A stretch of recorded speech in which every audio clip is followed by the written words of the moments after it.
It was all going so well. A decade of profits for an industry that rarely makes money. 2020 was positioned to be a time of promise and prosperity. 3 airlines marked a century of flying. KLM, the oldest in the world, Aviation, the oldest in Latin America, and British Airways, 100 years old. There were more birthdays to celebrate. 75 years for IATA and 75 years for ICAO. Beijing's Daxing Airport opened last year with facial recognition technology, and Istanbul's giant new airport boasts robots that help passengers find their way round. Climate change was front and fore as aviation worked to offset its emissions, and records were broken as passengers flew further and longer.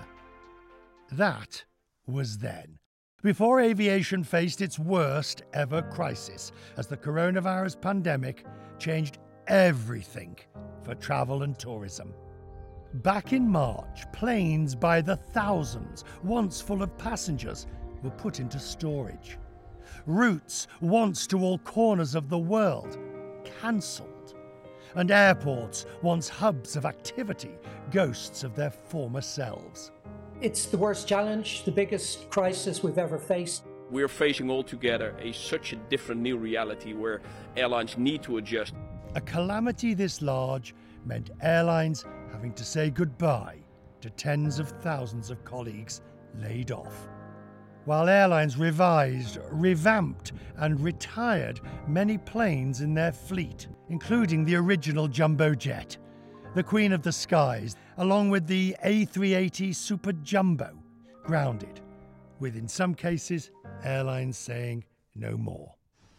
The industry was shaken to its core but pushed on, raising billions in capital to boost balance sheets whilst investing in new cleaning and sanitizing measures.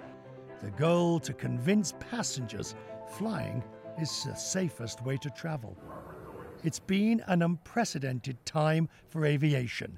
In the future, the coming 2 to 3 years, it is very likely to happen that the number of companies will reduce. Yet never forget, there is still a sense of optimism that recovery will come. Getting aviation back on its feet and keeping it stable and ready to really participate and fuel the ultimate recovery is really important. It is clear passengers want to travel and aviation's ready when they do. Getting people where they want to go and bringing family and friends together again.